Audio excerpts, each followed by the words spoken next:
2024 లేదా 25లో డిగ్రీ లేదా బీటెక్ చదివారా? సాఫ్ట్‌వేర్ జాబ్ కోసం ఎదురు చూస్తున్నారా? అయితే కోడ్ జ్ఞాన్ 100 డేస్ కోర్సులో చేరండి, జాబ్ సాధించండి.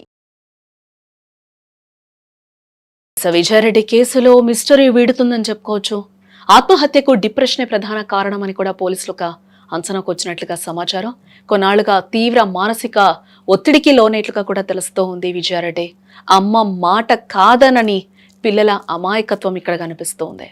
పిల్లలపై ఉన్న కంట్రోల్తోనే ఆత్మహత్యకి పిల్లల దగ్గర నుంచి ఒక సపోర్ట్ తీసుకున్నట్లుగా కూడా తెలుస్తోంది. కాల్ డేటాలో ఎలాంటి అనుమానాలు లేవు అని కూడా పోలీసులు ఈ రోజు చెప్తూ ఉన్నారు. గత కొద్ది రోజులుగా తెలుగు రాష్ట్రాల్లో పెను సంచలనం సృష్టించిన విజయారెడ్డి ఆత్మహత్య కేసు ఒక కొలిక్కి వస్తూ ఉందని కూడా మనం చెప్పుకోవచ్చు.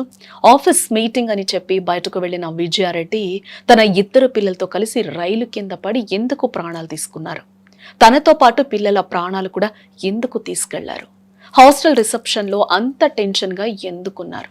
ఇలా ఎన్నో ప్రశ్నలు పోలీసులను, ప్రజలను వేధిస్తూనే ఉన్నాయి. ఇంకా పోలీసులు విజయారెడ్డి కాల్ డేటాను, అలాగే ల్యాప్టాప్ ను, సీసీటీవీ విజువల్స్ ను జల్లెడబడుతూ ఉన్నారు. దుబాయ్ నుండి వచ్చిన భర్తను, కుటుంబ సభ్యులను గంటల తరబడి రోజుకొక్కసారైనా కూడా విచారిస్తూ ఉన్నారు. చివరకు ఏ అదృశ్య శక్తి ఆమెను చంపలేదు.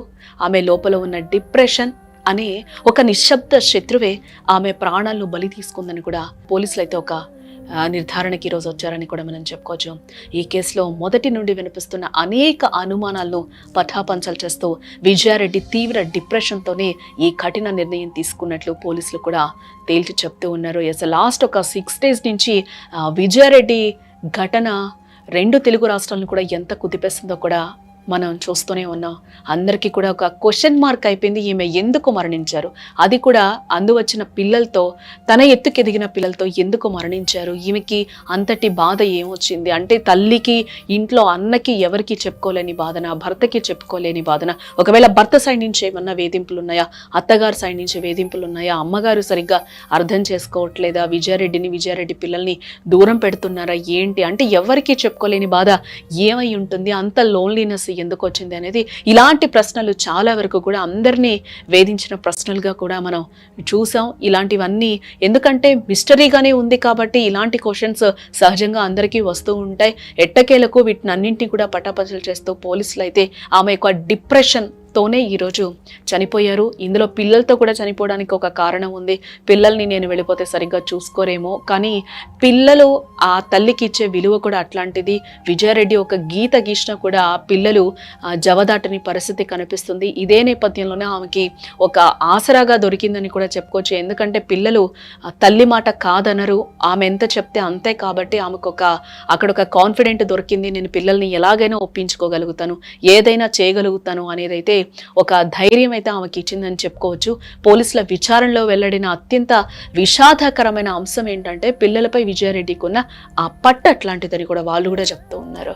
పిల్లలు ఆమె చెప్పిన దానికి ఎక్కడ కూడా వెనకడుగు వేశారు అనేది కూడా ఇక్కడెక్కడ కనిపించట్లేదు. ఎందుకంటే మనం స్టార్టింగ్ వాళ్ళని కాలేజ్ దగ్గర, హాస్టల్ దగ్గర నుంచి పికప్ చేసుకున్నప్పటి నుంచి చర్లపల్లి ప్లాట్ఫామ్ దగ్గర వరకు కూడా మనము ఒక్కొక్క స్టెప్ వైజ్ ఆ ఫుటేజ్ కూడా మనం చూస్తున్నాం. ఆ ఫుటేజ్ చూసినప్పుడు కూడా ఆ పిల్లలు ఎంత చలాకీగా ఉన్నారు, అమ్మతో ఎంత క్లోజ్నెస్గా ఉన్నారు, ఒక ఫ్రెండ్ లాగే ఉన్నారు. వాళ్ళ ముగ్గురు కూడా నడిచి వెళ్తుంటే మనకు అదే కనిపిస్తుంది. ఇంత అన్యోన్యంగా ఉన్నారు, ఇంత బాగున్నారు, ఇంత హ్యాపీగా ఉన్నారని కూడా ఆ సీసీటీవీ విజువల్ చూసినప్పుడు మనకి క్లియర్గా కనిపిస్తుంది.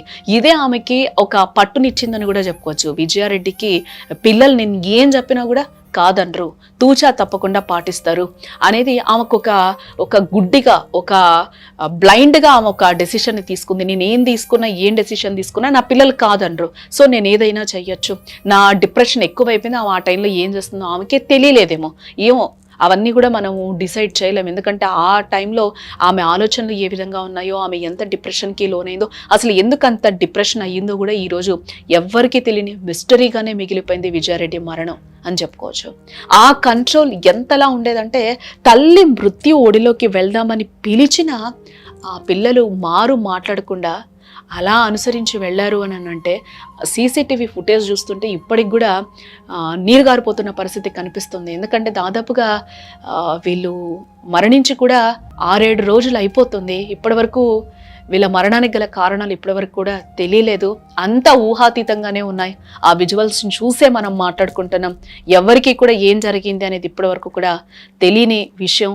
దాంట్లోనే మనం ఆ సీసీటీవీ విజువల్స్ చూస్తే ఆ పిల్లలు కూడా ఆ తల్లి మాటకి జవదాటరు అనేది కూడా మనకి కనిపిస్తుంది. లాస్ట్ ఫుటేజ్ ఏదైతే ఉందో దాని గురించి ఖచ్చితంగా మనం మాట్లాడుకోవాలి. ఎందుకంటే హాస్టల్ దగ్గర నుంచి ప్లాట్ఫామ్ వరకు తీసుకొచ్చింది ఒక అయితే ఆ ప్లాట్ఫామ్ దగ్గర వాళ్ళ మధ్య జరిగిన సంభాషణ కావచ్చు, అదంతా కూడా అందరినీ ఒక ఆశ్చర్యానికి గురి చేస్తుంది, ఇంకా బాధలోకి నెట్టేస్తుంది. వాళ్ళ ముగ్గురు ఒక చోట మాట్లాడుకోవడం, చనిపోదామా చనిపోవద్దా అనేది ఒక సంశయంలో కూడా అక్కడ వాళ్ళు ఉన్నట్టుగా కూడా మనకి కనిపిస్తుంది. ఈ ఫుటేజ్ చూసినప్పుడు ఇంకా బాధ అనిపిస్తుంది, కళ్ళల్లో వాటర్ ఆగకుండా ఉంటుంది. వాళ్ళు అక్కడ ఒక నిమిషం మాట్లాడుకుని మళ్ళీ అలా ప్లాట్ఫామ్ మీదకి వెళ్ళిపోవడం, అలా ప్లాట్ఫామ్ ఎండింగ్కి వెళ్ళిపోవడం కూడా అందరినీ బాధ కలిగిస్తుంది. ఆ కిందకి వెళ్ళిన తర్వాత కూడా అలాగే ముగ్గురు కూడా ప్లాట్ఫామ్ మీదకి నడుచుకుంటూ ఒకరి తర్వాత ఒకరు ఆ ముగ్గురు కూడా అలా వెళ్ళిపోవడం చాలా బాధాకరం. ఇది ఎవరు కూడా ఈ రోజు కూడా జీర్ణించుకోలేని పరిస్థితి కనిపిస్తుంది. ఈమె ఇంత కఠిన నిర్ణయం తీసుకుంది, దానికి సంబంధించి ఏమైనా వస్తుందా న్యూస్ అని కూడా ఈరోజు అందరూ వెయిట్ చేస్తున్న పరిస్థితి. ఎందుకు అనంటే ఎందుకు అంత ధైర్యం చేస్తుంది, ఎందుకు పిల్లల్ని కూడా ఈ లోకం నుంచి తీసుకు వెళ్ళిపోవాలి అని అనుకుంది అనేది కూడా దీనికి ఆన్సర్ కావాలి అనేది కూడా అందరూ చూస్తున్న సిచ్యువేషన్ నెలకొంది. ఇదే నేపథ్యంలో సీసీటీవీ విజువల్స్లో పిల్లలు అంత ప్రశాంతంగా కనిపించడానికి కారణం కూడా అదే అనుకోవచ్చు. ఆమె పట్టు పిల్లల మీద ఆ విధంగా ఉంది కాబట్టే ఆ పిల్లలు ఆ తల్లి ఏం చెప్పినా కూడా వింటారు అనేది కూడా ఆమెకు ఒక ఓవర్ కాన్ఫిడెంట్గా కూడా అక్కడ అనిపించింది అని చెప్పొచ్చు. ఎందుకంటే పిల్లలకి నేనేం చెప్పినా అదే ఫైనల్ అనే డెసిషన్లో వాళ్ళు ఉన్నారు కాబట్టి నేనే చెప్తే అదే అన్నట్టు కూడా విజయారెడ్డి గారు ఆ రోజు డిసైడ్ అన్నట్టుగా కూడా మనకు కనిపిస్తుంది. తమ తల్లి ఏది చేసినా మంచికే చేస్తుందనే గుడ్డి నమ్మకం వారి ప్రాణాల మీదకి ఈరోజు తెచ్చిందని కూడా చెప్పుకోవచ్చు.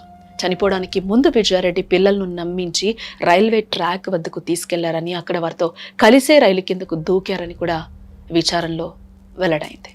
ఇక ఈ కేసులో ప్రచారమైన రెండో ఫోన్ మిస్టరీని కూడా పోలీసులు ఛేదించారు.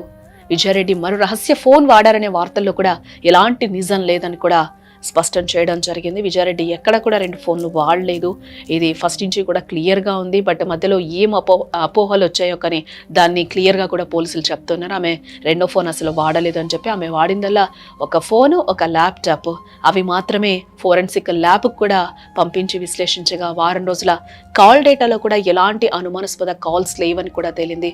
అలాగే ఆమె ఎవరికైతే ఒక హెడ్గా, ఒక టీమ్ లీడ్గా లీడ్ చేస్తూ ఉన్నారో ఆ 16 మందిని కూడా ఆఫీస్లో అడిగితే కూడా ఎటువంటి అనుమానాస్పద క్లూ కూడా దొరకట్లేదు. ఆమె అంతా హ్యాపీగా ఉన్నారు, అంతా బాగుందని కూడా చెప్తూ ఉన్నారు. అలాగే కుటుంబ విషయానికి వచ్చేస్తే కూడా భర్తని కూడా చాలాసార్లు వాళ్ళు విచారించారు పోలీస్ అధికారులు. బట్ ఆయన కూడా ఏం చెప్పని పరిస్థితి కనిపిస్తుంది. అంతా నాకంతా అయోమయంలో ఉంది, నా పిల్లలు, నా భార్య దేవత, అత్తగారు కూడా నా కోడలు చాలా మంచిదని చెప్తున్న వైనంగా అనిపిస్తుంది. అసలు చాలా స్ట్రాంగ్గా ఉంటుందని విజయారెడ్డి వాళ్ళ అమ్మ కూడా చెప్తున్నారు. ఎందుకు ఈ డెసిషన్ తీసుకుందో కూడా మాకు అర్థం కావడం లేదు ఇప్పటికి కూడా అని చెప్తున్నారు. అటు అప్పులు లేవు, ఆర్థిక లావాదేవీల విషయంలో కూడా ఎటువంటి ఇబ్బందులు లేవు, ఫ్యామిలీ పరంగా బాగుంది, హస్బెండ్ పరంగా బాగుంది, ఈమెకు కూడా 2 లక్షల జీతం దాకా ఉంటుంది, పిల్లలు కూడా మంచిగా చదువుకుంటూ ఉన్నారు. వాళ్ళ చదువుల కోసమే తండ్రి దుబాయ్లో ఉన్నట్లుగా కూడా అందరూ చెప్తున్నారు. పిల్లల్ని బాగా చదివించాలన్న ఒక ఉద్దేశంతోనే ఆయన దుబాయ్లో ఉన్నట్లుగా కూడా మనకి తెలుస్తుంది. ఇటు కుటుంబంలో కానీ ఆమెకు ఎవరు వేధించినట్లు ఆధారాలు కూడా ఇప్పటివరకు పోలీసులకి లభించలేదు అని కూడా క్లియర్గా చెప్తూ ఉన్నారు. కేవలం ఆమె అంతర్గతంగా ఎదుర్కొంటున్న మానసిక సంఘర్షణ, ఒత్తిడి మాత్రమే ఆమెను ఈ దారుణానికి పురిగొల్పాయని కూడా పోలీసులు అనుమానిస్తూ ఉన్నారు, ఆ విధంగానే భావిస్తూ ఉన్నారు. ఘటనా స్థలంలో దొరికిన ఈ కేసులో ఒక కీలక ఆధారంగా నిలిచిందని కూడా చెప్పుకోవచ్చు. ఎందుకంటే నాకు జీవించాలని లేదు, బట్ నా పిల్లలను ఈ లోకంలో ఒంటరిగా వదిలి అసలు వెళ్ళలేను అంటూ కూడా విజయారెడ్డి రాసిన ఆ వ్యాఖ్యలు ఆమె మానసిక స్థితిని అద్దం పడుతున్నాయని చెప్పుకోవచ్చు. తాను లేకపోతే పిల్లలు అనాథలైపోతారనే అతి జాగ్రత్త, ఆందోళన ఆమెను వారిని కూడా వెంట తీసుకెళ్లేలా చేశాయని కూడా చెప్తూ ఉన్నారు. తల్లి చెప్పిన మాటను వేదంగా భావించిన ఆ 2 చిన్నారులు రేపటిపై ఎన్నో ఆశలున్నా తల్లి కోసం మృత్యువును చాలా నవ్వుతూ ఆహ్వానించారేమో. మొత్తానికి అందరూ ఊహించినట్లుగా ఇందులో ఎవరి కుట్రలు లేవు. కేవలం ఒక మేధావి మహిళ డిప్రెషన్ బారిన పడి తనతో పాటు తన వంశాంకురాలను కూడా తుడిచిపెట్టేసిందని ఇక్కడ క్లియర్గా తెలుస్తూ ఉంది.